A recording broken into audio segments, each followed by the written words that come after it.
So when people come to me to assist them with their time management, one of the most typical things that I see is email management. Quite often, email can just dominate people's working lives and really take over and really cause a great level of stress. So I'm going to share with you three mistakes that you're probably making with your email that are costing you time and also costing you your concentration. So the first one I want to share with you is that you're probably wasting time in your emails, scouring up and down through your inbox, looking for things to do, looking for things you might have missed, some things that have come in, some things you need to process or prioritize. Problem is, every time you scroll up and down that inbox, you're touching the emails again. It's what we call in the time management industry touch points. We want to reduce the amount of touch points that you have with anything at any one time. Every time you touch something, it steals away a little bit of time.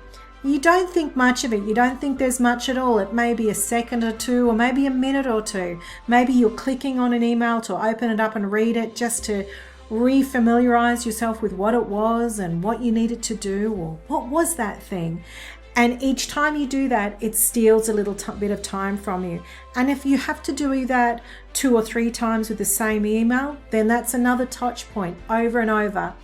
What I want you to think about is it's like putting a bucket under a dripping tap. When you do that, if you've ever done that, you think, wow, it's just a drip, it's not much water that's being wasted. But you come back a short time later and the bucket is full. Each one of those little drips has accumulated to a mass amount of water. It's the same with those emails. It's not very much, it's just a little bit of time, but over the course of the day, it's like a bucket filling full of water. When I help people to modify their habits with their email and adjust the way that they're managing their emails, I can typically give them back 2 hours a day by changing those touch points. Now, 2 hours a day equates to 10 hours a week. And that's typically for most people about 12 weeks a year of wasted time that you've wasted in the touch points that you have with your email. The other issue that I see is people not filing their emails and not getting rid of emails out of their inbox. People tend to nest on their emails. People don't want to move their emails out of their inbox because if they can eyeball them and they can see them, then they have a sense of security and they feel like they're not going to miss something or forget about it. So it's kind of like juggling a whole heap of balls in your hand by touching them all the time.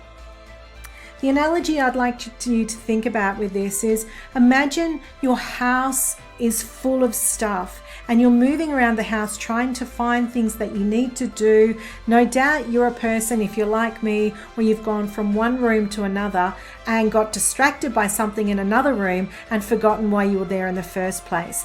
I bet you're doing that with your emails in your inbox as well, because there's too much distraction there and your house is full.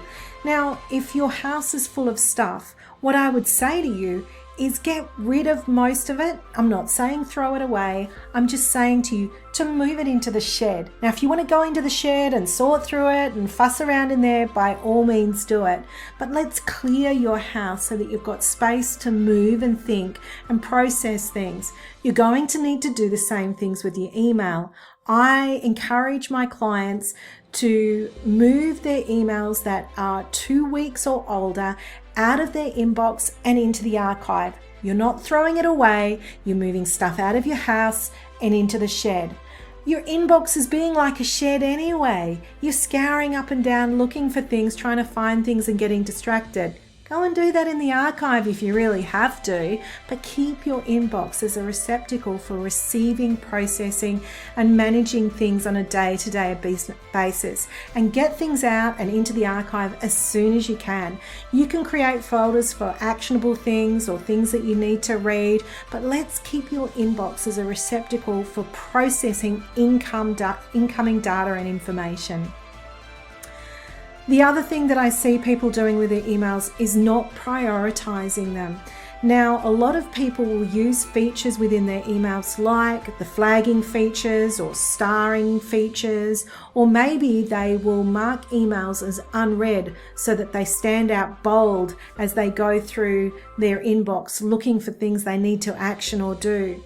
The problem with that method is that you end up with a lot of things that are essentially screaming at you and saying, look at me, look at me.